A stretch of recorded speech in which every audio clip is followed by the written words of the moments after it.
The very first line, Jam-yang-shay-pa's textbook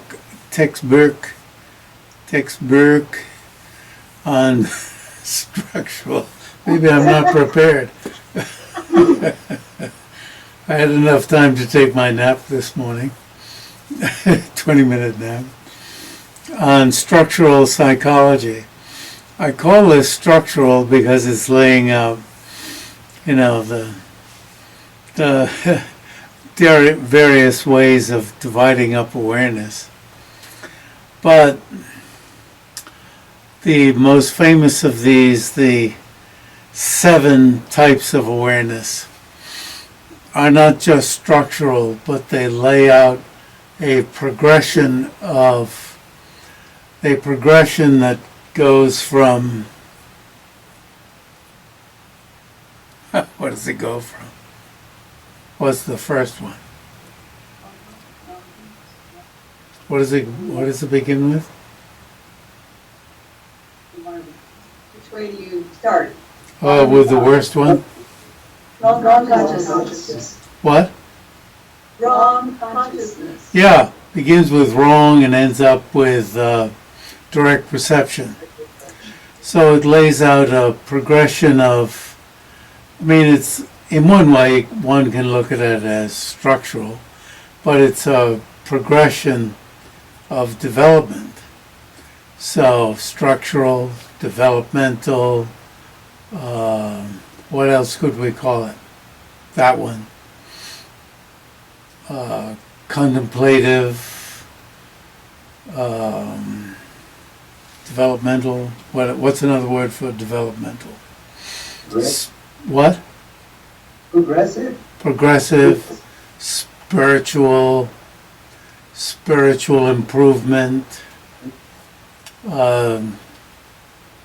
Structural is a bit too dry. You see, that's what I was responding to. Spiritual, structural, spiritual, structural, progressive, sequential, hopefully.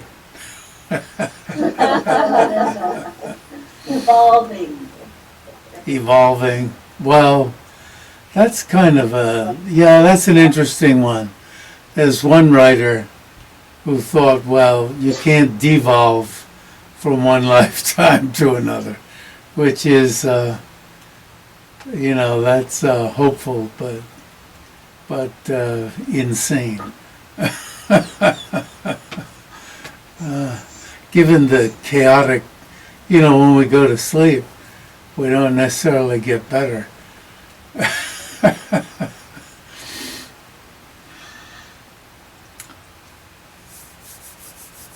The next lifetime's not necessarily going to be better than this lifetime. And we have to do a lot to maneuver that one.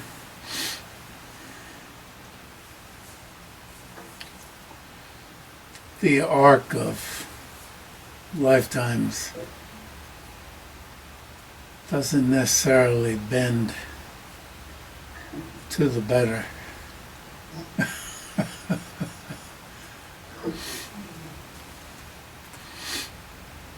And then I challenged myself, the first part of this, illuminating a little.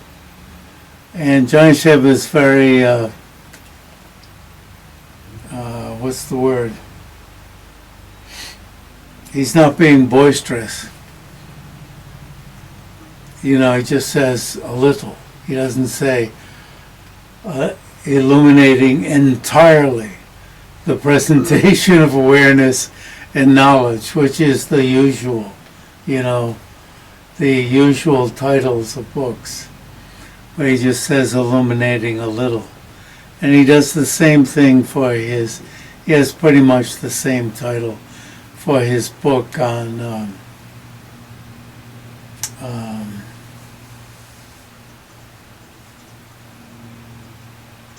Dharmic types. There, I think it's types of. I should know. Yesterday, Kathy Rogers and I were working on Jam-yang-shay-pa's Darik. Types? No. Darik.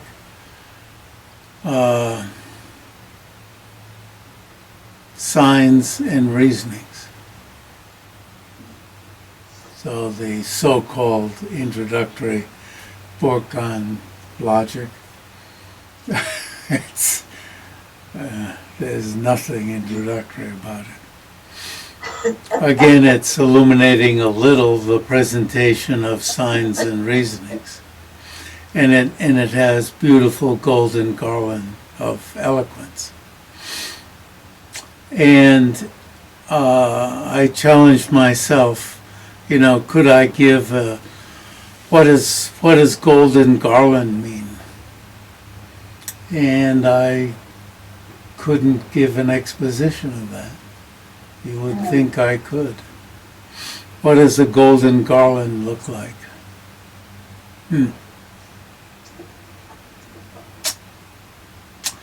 Couldn't say. Could make one up, but I'm not going to. First explains that reasoning, realization in general, involves the capacity to induce ascertainment of an object. So you see, realization doesn't necessarily mean ascertainment. Realization is one thing, ascertainment could come later.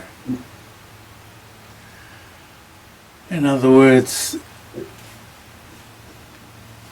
in the case of implicit realization, you're getting realization first and ascertainment later. Was there a Mack truck in the room that you passed through to get to this room? Yeah.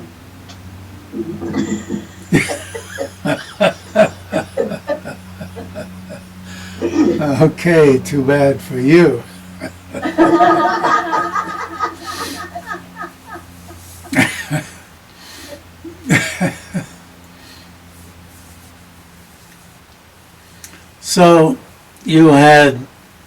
So it said you had the realization when you passed through the room, but the ascertainment of it when I asked you about it. And so that was, you had the implicit realization when you walked through the room, and the ascertainment of it when I asked you. So realization is dokpa. RTOGS, Rata Pradana Rutoga Satok. Ascertainment is ngeba. Ngajebo ngesa nge. Pa. Ngeba.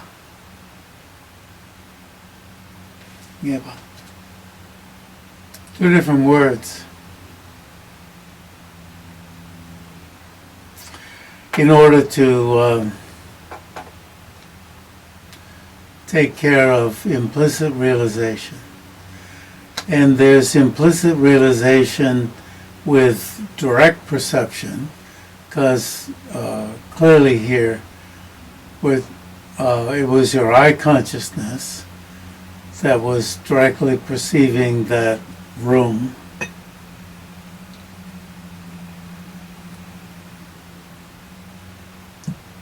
The eye consciousness, it's uncommon objects of apprehension, or I think it's called uncommon,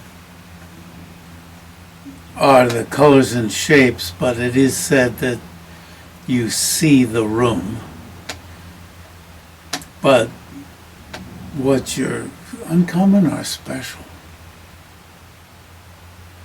are colors and shapes that you see with the eye consciousness. So your eye consciousness realized the absence of Mack truck. but you ascertained it upon my asking the question. Now my mind goes on then, and if you realize the absence of Mack truck as you pass through the room, how many things did you realize as you passed through the room? Yeah. I mean, you could go infinitely. I mean, now of course, how many colors did you ascertain? How many colors did you realize, or, even realize? When you get down to, especially in mind only, the topic of, all the tiny colors that you realize, that the eye consciousness realizes. And there's tremendous amount of discussion. So here we go. That which is, so you get why it says that which is able, that which has the capacity to induce ascertainment with respect to that phenomenon. That means independence upon that has a lot of meaning. Independence upon the functioning of this awareness, that and this. So we put definitions in bold and we indent them. Is the definition of realizing, you see ascertainment up above, and realizing here, that phenomenon by this awareness. In Tibetan it's just that and that. And we chose to do one as that and one as this. Because when this awareness ascertains that phenomenon, that means this awareness, eliminates superimpositions that are its opposite. In other words, the opposite of that phenomenon. Opposite of Mack truck, the absence of Mack truck. Absence of Mack truck. Absence of Mack truck is presence of Mack truck.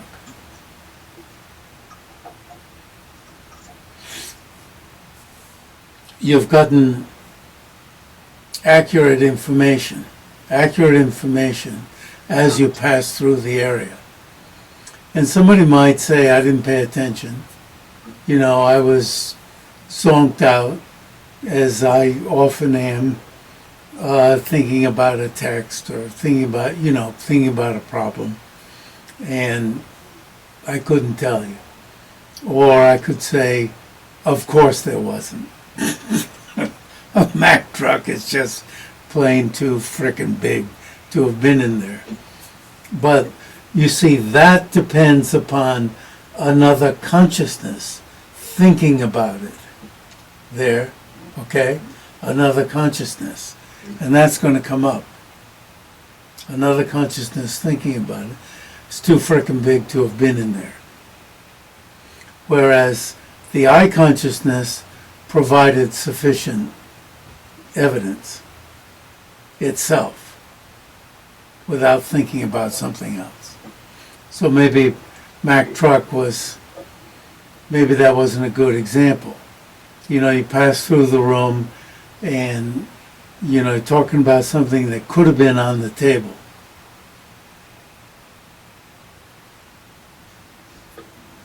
So a toy Mack truck. Like the lumber truck that my father brought home from the lumber and hardware store. It was it's a sizable thing.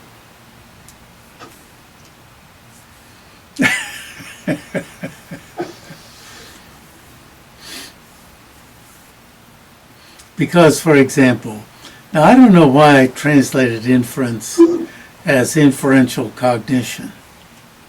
I probably thought that either Betsy or I, but I'll take the blame. Inferential cognition. Inference, I thought maybe inferential cognition conveyed the idea of an inferential cognizer, Yeah. is what it used to be. And that you could confuse with the person.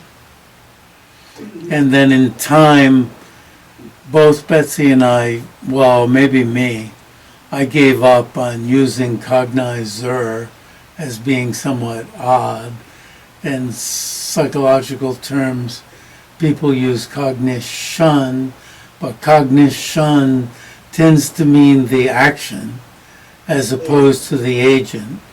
And Tibetan geishas and so forth tend to use their finger like this.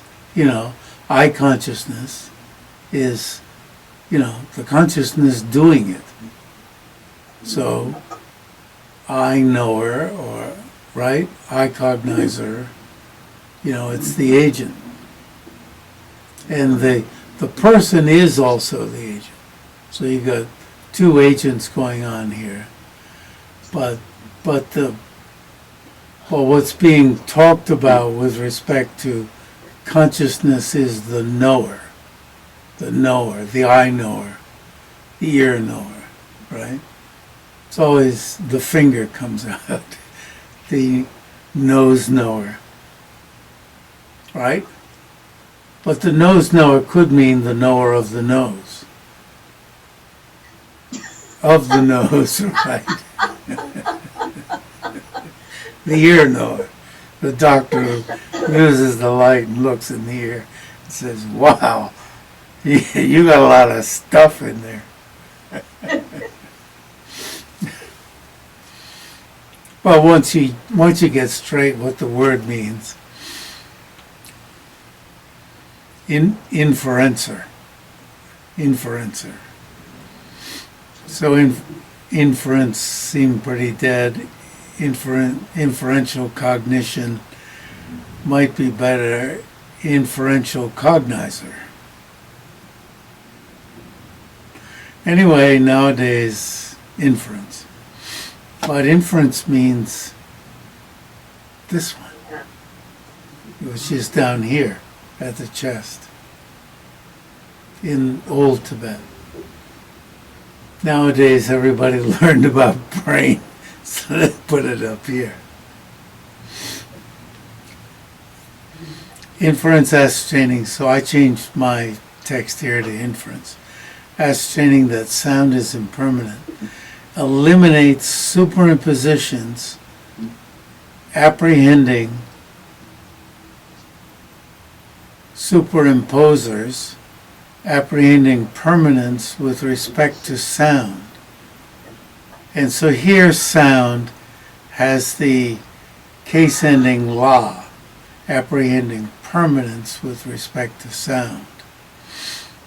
Now remember that in India there were lots of people, systems, that see sound as permanent. And thus it was important to teach people following those systems that sound is not permanent. And thus this carried over to Tibet, even though there weren't people who thought sound was permanent. Apprehending permanence with respect to, and then jars were very important in India also. Jars, carry a jar, pot, jar meaning clay, jar, clay, pot, that I guess it was women, right? Carried on their heads for water. Was it almost always women? Terrible. Can you imagine what that did to your neck, to your head, neck, and backbone and legs? So I guess that's where pot came from also. Although pot in Tibet, you didn't have to think about the Indian source of it. So a pot was a pot, probably, right? In Tibet. Did women? Probably. In Tibet, did you use a bupa to cook your food in? Yeah, cook food. They would use bupa for that? Pumbaa. The Tibetan bupa? I don't know. What comes to mind in Tibet when people think about Pumbaa? All sorts of things. On Yeah. the teacher's table. Yeah. Yeah. Yeah, all sorts of things. All sorts of parts. I come from New England, parts. Sorry, I come from the, Rhode Island, eastern Massachusetts type of area, so we put an R in. A part. A pot. So, car. Car. Take out the R. Car.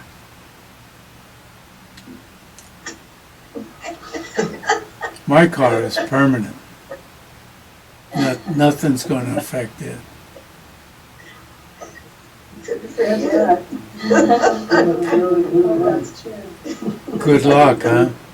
Yeah. Everything breaks, Jeffrey. Oh. So you can see that that would be a superimposition. It breaks? So that's a superimposition. This word is dok. Dok means add on. Genin Lotra, you may remember I said it years ago. He said, means feather. And it's adding feathers on, he said he figured out. It means adding feathers onto a stick. Adding feathers onto an arrow, you see. Adding feathers onto an arrow. He figured that was the etymology for, you see, adding feathers onto an arrow. Drodok. So, you're adding something on. So, superimposition. His Holiness is just fantastic in talking about superimpositions. So, what realization is, the bottom line of realization is the removing of superimpositions. Getting rid of all the wrong ideas, all the wrongnesses.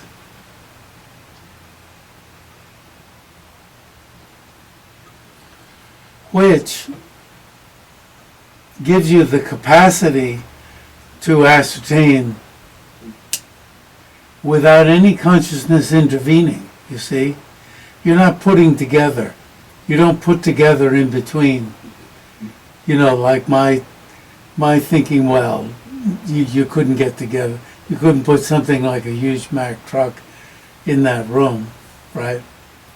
Because I was absorbed in just putting one foot in front of the other.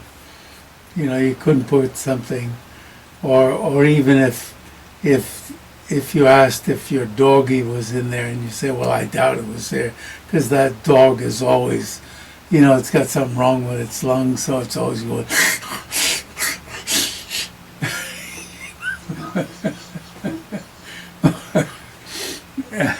You're not thinking, you're not putting something together with another consciousness, by means of another consciousness.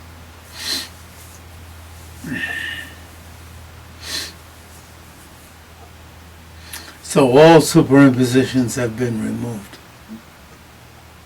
It's very interesting to think of the bottom line of realization being that. And of course, that all realization is not merely the bottom line. Implicit realization is merely the bottom line, the removal of superimpositions.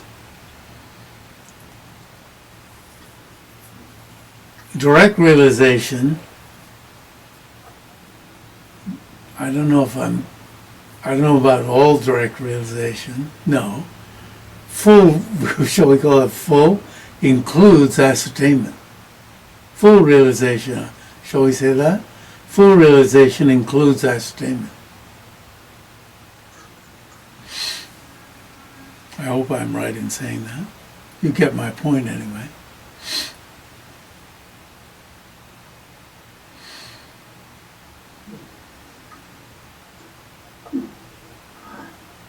Jeffrey, I think I know the answer to this, but I just want to check. It says that without an intervening consciousness, it has the capacity to induce an ascertainment, but there may be a long period of intervening consciousness. Yeah, but without any other, like, reflection or Reflection, Yeah. okay. Yeah. further information. So,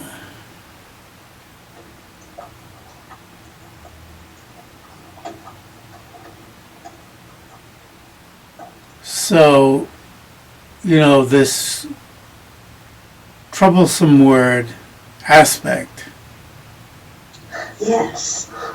Yes, it's very troublesome. does the aspect of the absence of the big toy Mack truck appear to the mind with that initial passing through the room appear or not? No, it doesn't. But later, did you see my Mack truck on the table when you pass through? And you immediately say no, because you saw the aspect of the clean table.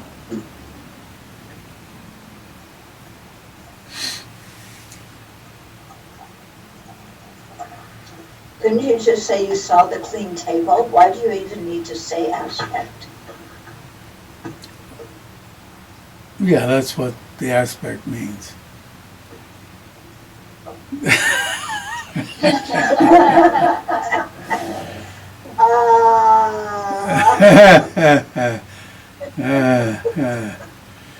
So, let's see if, by way, ngudok, explicit realizer.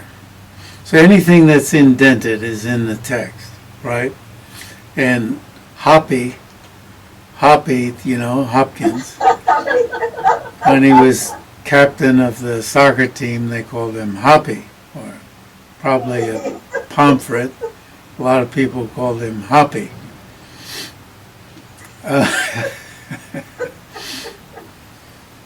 Maybe in my old age, they'll call me Hoppy again, because I'm favoring one leg.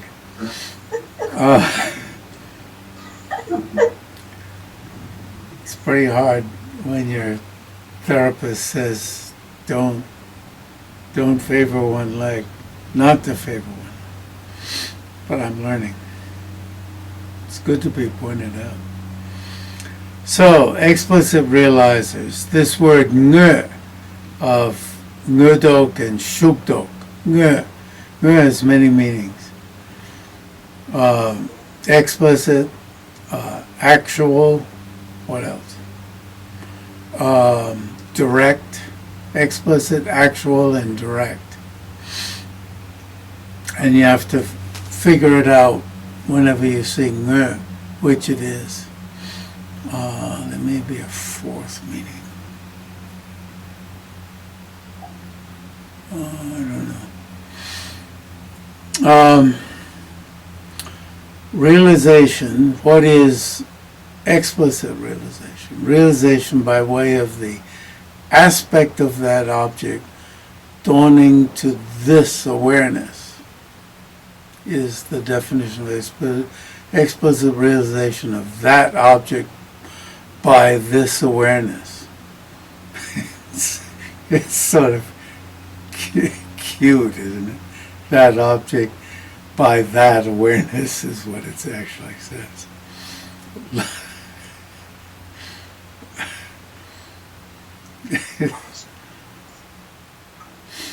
This word aspect, I don't know, it comes up so often, and it seems to me, it's like every language has a word that you put in when you don't know what to say. Okay. So it seems like nampar you just throw in when you really don't know a what fill you're word, supposed to. a fill word. Yes. Yeah. But Like, then it seems to me to mean something, otherwise why do you put it in? yes. Thank you.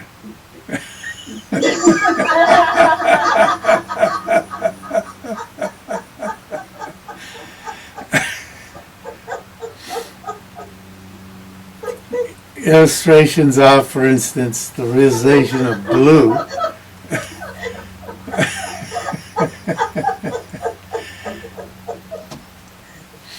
Yeah, you would think aspect might mean part. You've understood an aspect of this, but not the whole story, right?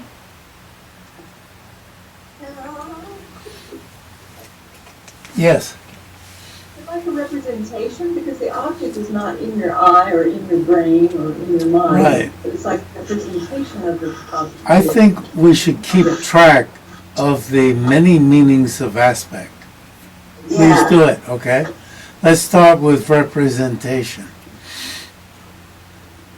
Except I don't think here it means representation. Yes, right. It doesn't here. Well, let's take aspect in English. One will be representation. Let's start with the list. Representation. One will be factor or part, facet. All of these will be unsatisfactory. Representation in another context will be it.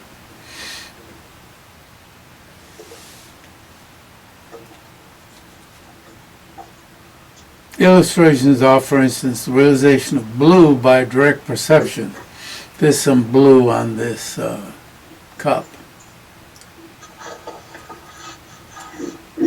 By direct perception apprehending blue, it's going to have to be an eye consciousness. I suppose it could be a mental direct perception, clairvoyance. And the realization that sound is a product, so we've got to do direct perception, got to do inference. And that sound is a product by inference, explicitly realizing sound as a product. My car as a product. What do you mean it's a product? It exists in and of itself. Give me a break. Somebody made it? How could it? It's so nice. What do you mean, Jeffrey? It's made in, it's a 1996 Subaru. It's an antique. It's better than an antique. Yes. We bought a 2002 Subaru to so it could have a friend.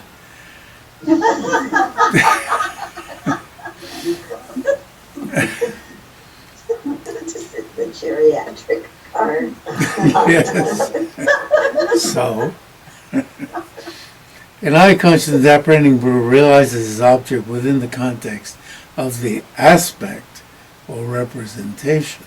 Here we go. This is another aspect, right? Of blue appearing to the eye consciousness. The same is so for a conceptual mental consciousness that's an inference, explicitly realizing sound as impermanent. The aspect of impermanent sound appears to the mental consciousness. That's the the generic image, right? As you say, it's a filler. Whereas implicit realization requires a further attending to that object. Explicit realization does the entire task of ascertainment itself. Now that's Hoppe speaking. Is he right? The entire task. I think he's right. Does Jam-yang-shay-pa validate what Hopkins says, the entire task? In general, the mode of explicit and implicit realization by valid cognitions exists. That just comes from up above. The part in brackets exists because inducing ascertainment by its own force without relying on another subsequent awareness. Doesn't take another subsequent awareness. Through the force of. So the earlier cognition can trigger the subsequent awareness. Well, we're adding other words. Trigger, right? Mm-hmm. That means over time, by its own force, right? Trigger comes out of there. Trigger over time, without relying on another subsequent awareness, inducing ascertainment. Now, Boris, you wanted to know what that ascertainment is, so we should, inducing ascertainment, so ascertainment has to be an awareness. By its own force, that's the earlier one, the force of the earlier one. So the force of the earlier one is, so that's a force that's created by the earlier consciousness. So it's impelling some force. It didn't die. It's interesting. It's impermanent, but it's got a force that it's impelling. Through the force of this valid cognitions, this is the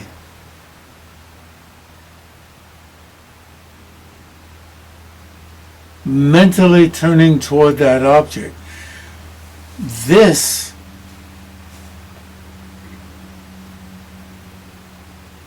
has to be the later one, right? Mentally turning toward that object, and the aspect of that object dawning to it, right? The aspect finally does dawn to the latter one, doesn't dawn to the earlier one.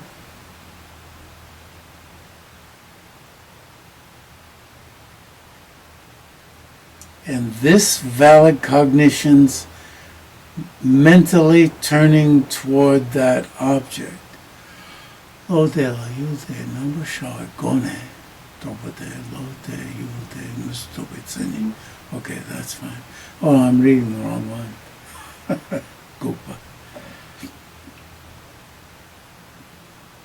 Okay. Semate yu de la lo ka chokshin. Namba showe, doki. No, that's the German you know, wrong doki, temper that, semate. Yote, ngusdopit. Okay.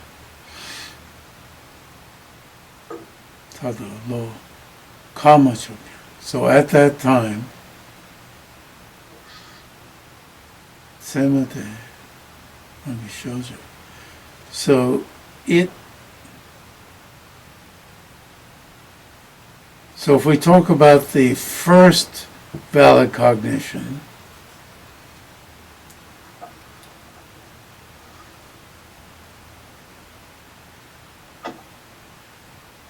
through the force of its knowing its own object of comprehension,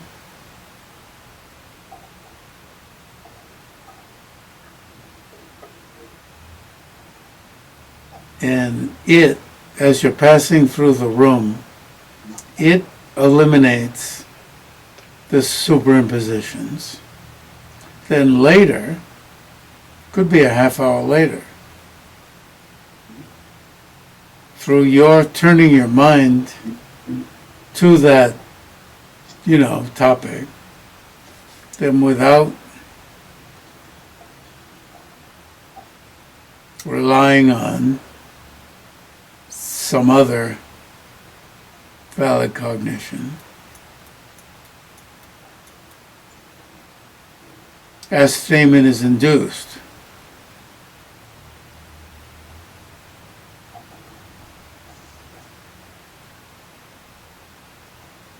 That's the meaning of and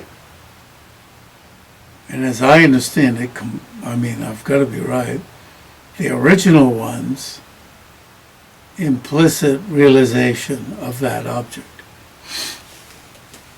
The original one's implicit realization.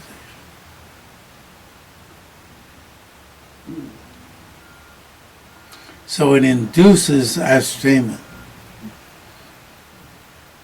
So that ascertainment is the later one. So is that later one a separate valid cognition? I say no. But it is an ascertainment. It is a separate consciousness.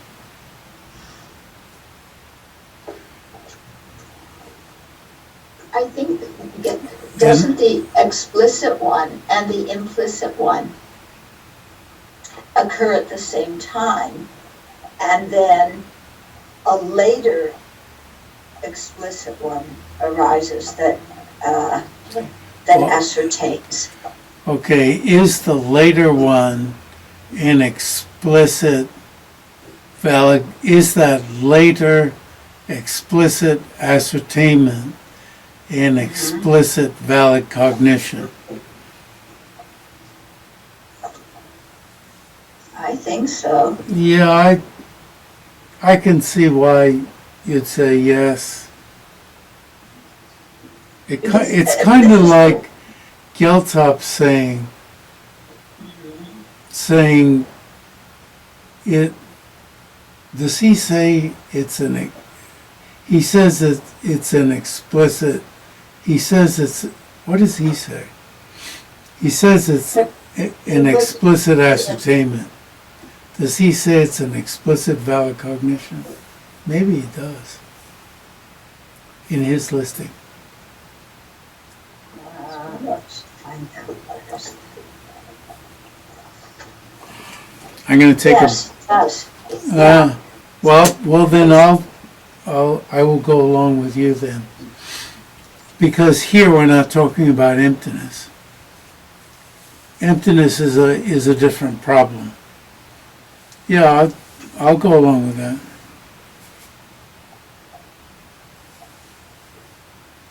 Does that answer, Boris, your point, your question?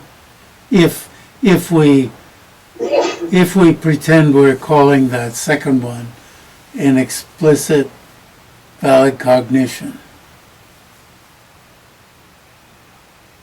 My question was if it is always a mental consciousness. Oh, mental consciousness. Oh. Here it says mental consciousness, but I don't know if this is just an example or a definition. Where does it say, by later, mentally? It just says low. Low means any kind of consciousness. It doesn't tell you. You mean mentally turning toward that object? The word mentally? Yes. Yeah, it just says low. That doesn't tell you it's a mental consciousness. It just says, it's another word for, that's awareness. By a later awareness turning, that's interesting. Figure it out while I'm away.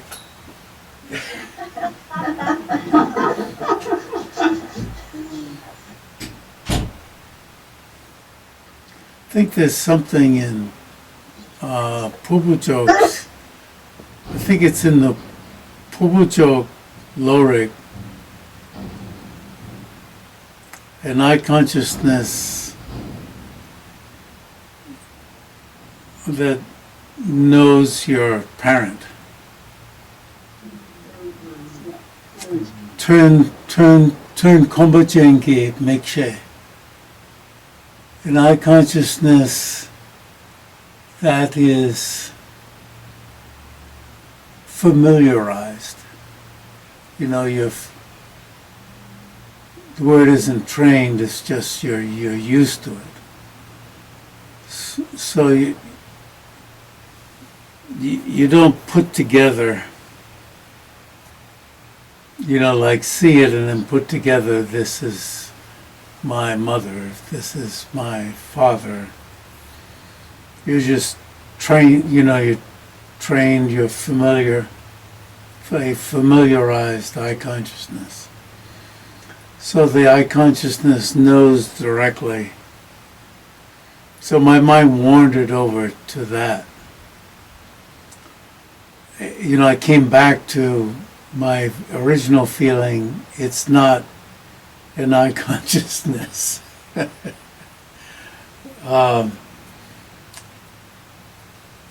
And I began wondering if the possibilities of what the I consciousness of and then my mind wandered on. This is all during taking a leak, the long leak of an aged male.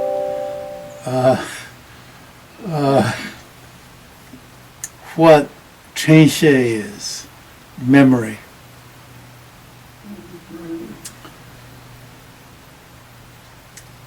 Memory often feels direct. And the memory of what you saw.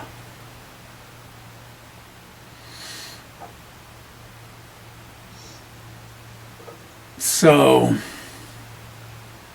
which led to the familiarized I consciousness that knows the parent, which is taken to be a direct perception that knows the parent in the text. See, I'm working within the tradition. So anyway, Shamla Yongere, it'll come below when we read the whole text and get the whole text out.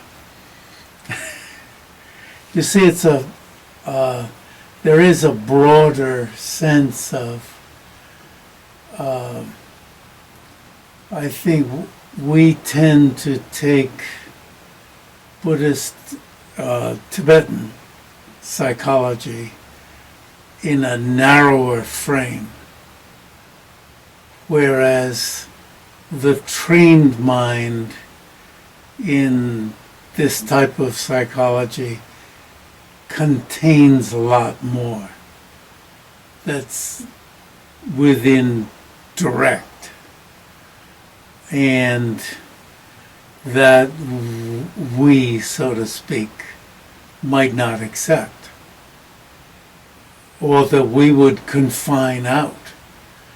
But in terms of learning the system, we might be off. And one's got to get the system straight, open up to the system, whether one wants to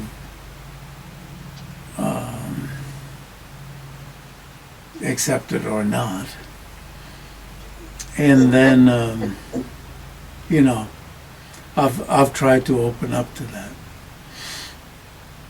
But Jeffrey, if you look at the definitions they give you, you know, then some statements like this seem to be contradictory to the definitions. Well, it could be that not another consciousness is intervening. That the set that's in there is awakened like that. And that's being included within direct perception. I'm just free associating. Okay? Very nice. Good. Thank you. Thank you.